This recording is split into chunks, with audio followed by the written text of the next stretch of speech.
안녕하세요. 주식 등대직입니다. 12월 22일 목요일 시황 말씀드리겠습니다.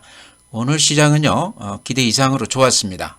제가 보기에는 그동안에 워낙 많이 빠졌기 때문에 반발 매수세 정도로 이렇게 성격 규정을 하고 싶은데요. 이제 어제 미국 시장이 조금 반등해 준 것도 좀 영향이 있었을 것 같습니다. 지수를 보면요 거래소가 플러스 1.19%, 2356포인트입니다.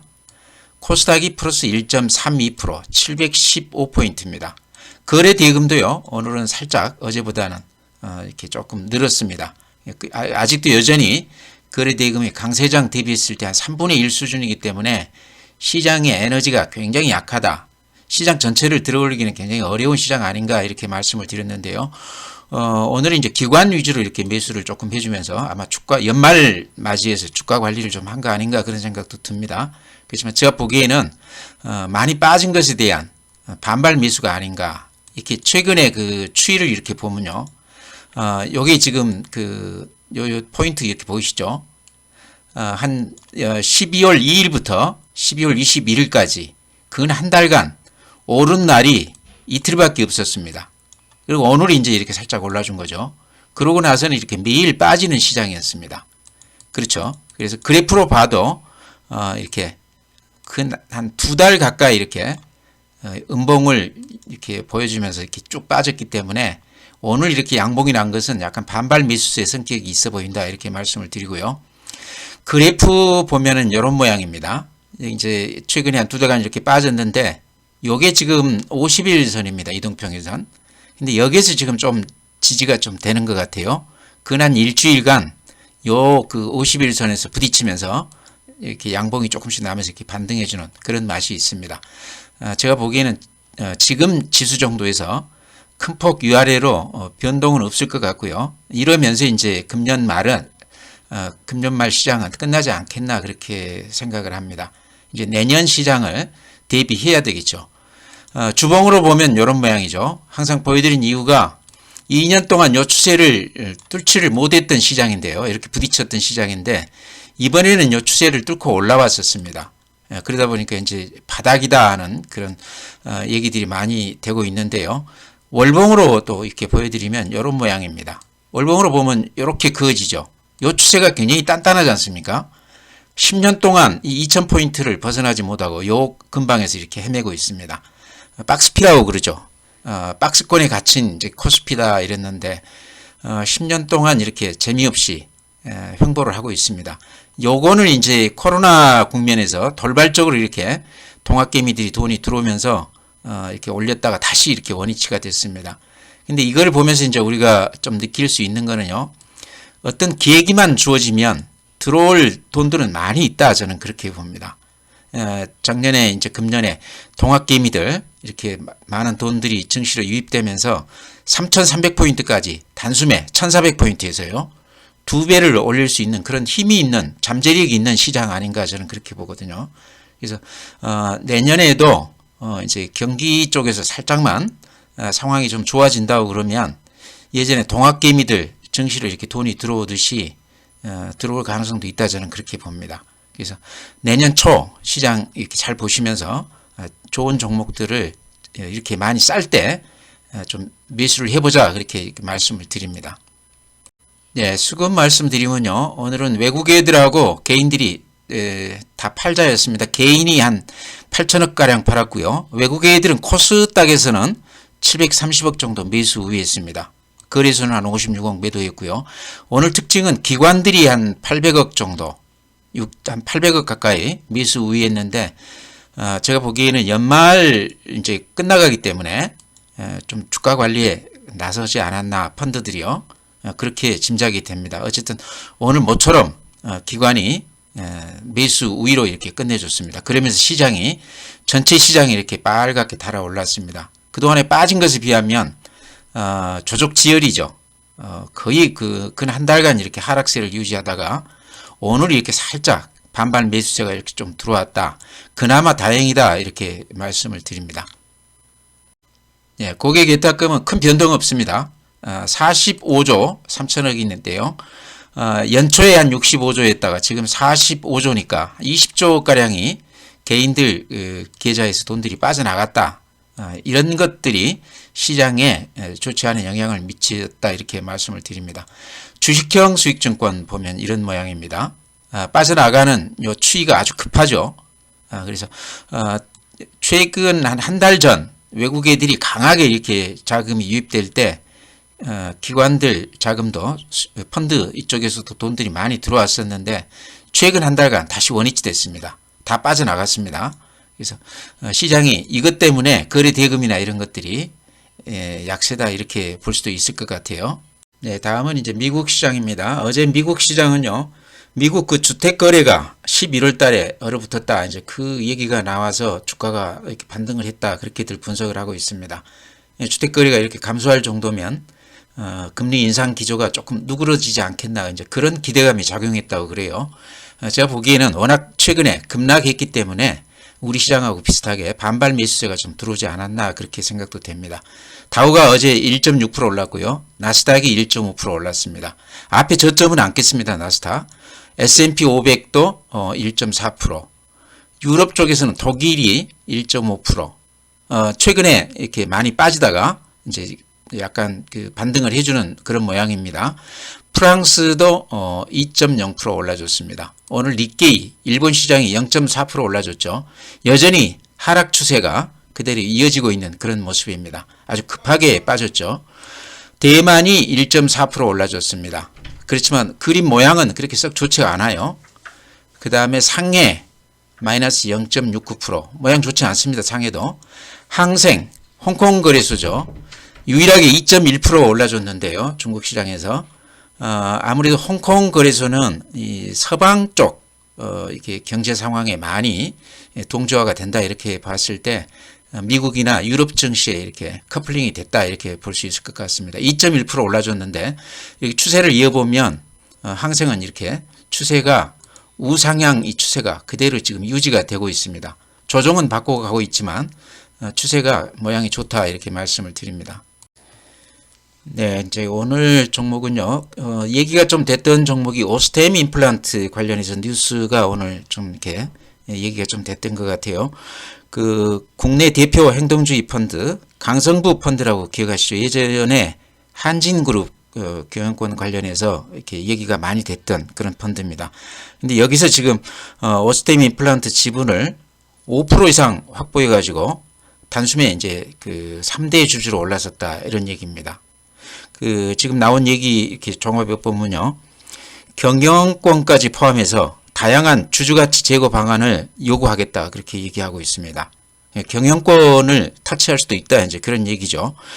그러면서 이제 본격적인 활동에 돌입할 것이다 이렇게 얘기를 해놨는데요. 상당히 저는 주목할 부분이 아닌가 이렇게 생각을 합니다. 지금 이제 최규옥 그 오너가요, 지분이 한 20% 정도 가지고 있습니다. 근데 20%면 그렇게 많은 건 아니거든요.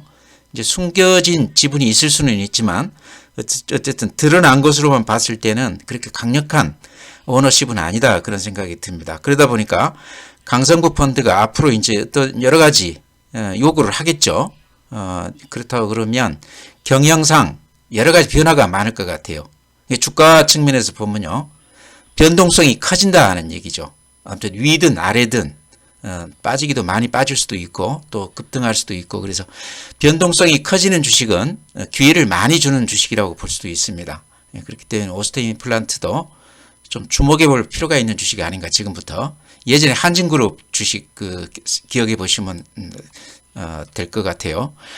그 다음에 이제 오스템 임플란트 관련해서, 오스템 임플란트는 국내 1위 임플란트 업체입니다. 또 중국 시장에서도 점유율이 1위를 차지하고 있는 아주 잘 나가는 사업상 굉장히 성공한 기업인데요. 최근에 여러 가지 불미스러운 그런 얘기로 인해서 주가가 영향을 많이 받았죠. 안 그랬으면 더 올랐을 만한 그 회사다고 보이는데요. 아마 그런 것 때문에 주주가치 제고 방안을 요구하겠다 하는 이런 거가 설득력이 있다 저는 그렇게 봅니다. 그래서 그동안에 좀 반영이 좀 덜 된 부분이라고 그러면 이번에 이제 조금 기회를 가질 수도 있겠다 하는 생각이 들어요. 좀 주목해 볼 만한 주식이 아닌가 그래서 이렇게 말씀을 드립니다. 더불어서 이제 덴티움 같은 경우도 2위 업체죠. 임플란트 관련해서 중국에서 그 매출이 한 50% 정도 차지하고 있습니다. 예, 전체 매출에서 한 절반 이상이 중국 향입니다. 중국에서도 최근에 사업을 아주 잘하고 있습니다. 매출액이 꾸준하게 늘고 있고요. 실적도 좋고. 그래서 덴티움도 제가 항상 이렇게 말씀을 드리지만 최근에 이 추세가 아주 단단합니다. 우상향 추세가. 그래서 제가 보기에는 오스템 임플란트든 덴티움이든 임플란트 관련해서는 앞으로 성장성이 대단할 것이다. 중국 같은 경우는 지금 거의 그 초기 시장이라고 그래요. 임플란트 한 사람들이 거의 없다고 그럽니다. 우리하고는 완전히 달라요.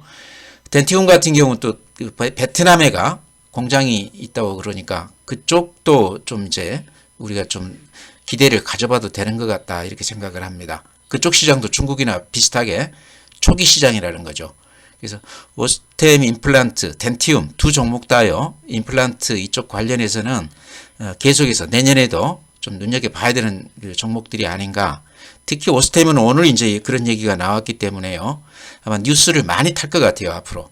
그래서 그런 것들을 이렇게 잘 보면서 단기 매매를 해도 아주 기회가 많이 주어지는 종목이 아니겠나 그런 생각이 듭니다. 네, 오늘 그 리오프닝 관련주들이 연이어 지금 오늘 또 좋았습니다. 뭐 여행, 항공, 엔터, 뭐 카지노 할 것 없이 지금 이렇게 보이는 종목들이 전부 리오프닝 관련주. 아직 코로나가 끝나지 않았기 때문에 위드 코로나라고도 볼 수가 있겠죠. 이런 종목들이 최근에 꾸준히 이렇게 바닥에서 상승세를 유지하고 있습니다. 예를 들어서 엔터 관련주 중에서는 JYP가 이렇게 좋고요. 하이브도 이렇게 꾸준히 바닥을 다지면서 이렇게 올라오고 있습니다. 이런 것들도 좋고요. 스튜디오 드래곤 같은 경우도 아주 상승세가 급합니다. 다음에 뭐 대한항공은 조금 무겁기는 하지만요. 그래도 가장 믿음직한 주식이죠. 항공 쪽이 많이 좋아진다고 그러면 어쨌든 수혜가 가장 클 것으로 그렇게 생각을 합니다. 오늘 이제 조금 눈에 띄는 것들이요. 제주항공, 이 그래프 보십시오. 그 다음에 진에어, 이런 것들이 지금 아주 야무지게 이렇게 올라가고 있습니다. 지금 실적으로 보면 대단히 좋지 않은데요. 제주항공을 예를 들면 지금 실적을 이렇게 보면요. 금년 4분기에는 8억 흑자로 이렇게 돌아서는 것으로 지금 추정이 되고 있습니다. 제주항공도 그렇고요. 진에어 같은 경우도 이렇게 보시면 제가 이렇게 보여드리면 자료를 보면요. 진에어도 금년 4분기에는 그동안에 이제 계속해서 적자가 나다가 한 3년 동안 금년 4분기에는 25억 흑자 기조로 이렇게 돌아설 것으로 지금 추정이 되고 있습니다. 그런 기대감 때문에 이렇게 저가 항공사들이 좀 바닥에서 이렇게 탈피하는 모습을 보이고 있는데요. 오늘 그 서울경제에서 보도한 거를 이렇게 보면요. 중국이 1월까지 내년 1월이죠. 항공 쪽 그 88%를 회복할 계획이다. 그런 뉴스가 떴어요. 그렇다고 그러면 거의 정상화되는 것이라고 봤을 때 어쨌든 중국 쪽이 가장 큰 그 수요처이기 때문에요. 이런 것들이 오늘 또 주가에 이렇게 좋은 영향을 미쳤던 것 같습니다. 참고 삼아 말씀드린다 그러면요. 제주항공은 AK그룹이죠. AK그룹에서 지분을 한 50% 정도 가지고 있습니다. 진에어는 대한항공 여기서 한 54% 가지고 있습니다. 또 TA항공이라고도 있죠. 여기는 이제 TA 그 홀딩스에서 한 31% 가지고 있는 저가 항공사들인데요. 오늘 이렇게 보면 제주항공, 진에어는 비슷합니다. 그래프 모양이요. 지금 요게 이제 진에어죠. 방금 보여드린 대로 실적이 4분기부터는 흑자 기조로 돌아선다. 이게 굉장히 좋은 뉴스 같습니다. 아마 그런 기대감에 작용한 것 같은데요. 주가로 보면 그렇게 오른 게 없기 때문에 진에어나 제주항공이나요. 가격으로 봤을 때 지금 이렇게 좀 들어가도 부담이 없는 그런 주식이 아닌가. 4분기 흑자가 되고 내년 초 1, 2분기에 다시 흑자가 정상화 된다고 그러면요. 이런 주식들은 그동안에 많이 빠졌기 때문에 흑자 전환하면서 이렇게 좀 상승세로 이렇게 조금 접어들지 않겠나 그런 생각이 듭니다. 눈여겨보시기 바랍니다. 네, 종목은 이제 그렇게 말씀을 드리고요. 전체 시황 관련해서 제가 어제도 그런 말씀을 드렸죠. 지금 이제 시장이 워낙 좋지 않은데 오히려 이런 때가 좋은 주식을 싸게 살 수 있는 그런 기회가 될 수도 있다. 이제 이렇게 말씀을 드렸는데요. 최근 시장을 이렇게 자세하게 좀 들여다보신 분들은 느끼셨겠지만 최근에 그 순환매가 되면서 리오프닝 관련주라든가 음식료 관련주라든가 엔터 관련주들 이런 것들 순환하면서 굉장히 수익을 많이 내주고 있습니다.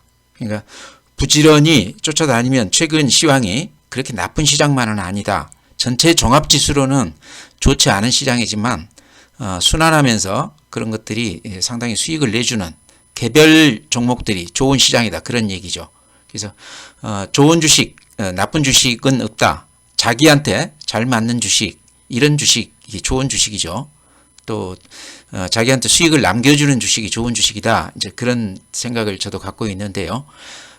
대체로 보면요, 좋은 주식을 높게 사서 물리는 경우가 많습니다. 특히 개인 투자자들이요. 이제 검증이 돼서 상승세를 완전히 탔을 때 뒤늦게 이제 뛰어들어서 물리는 경우가 많은데 삼성전자 같은 게 이제 아주 대표적인 케이스죠. 근데 오히려 시장이 좋지 않을 때, 이럴 때 저점에서 조용히 남들이 팔 때 들어가서 사 모으는 그런 방법도 저는 좋다고 생각을 합니다. 그런 기회가 금년 말, 이제 얼마 남지 않았습니다만은 내년 초가 그런 시장이 되지 않겠나 생각을 해서 이렇게 눈여겨본 종목이 있다고 그러면요, 그런 주식들을 이렇게 저점에서 조용히 이렇게 사 모으는 것도 좋은 방법이다, 이렇게 말씀을 드립니다. 오늘 시황 이렇게 해서 마치겠습니다. 또 내일 뵙도록 하겠습니다.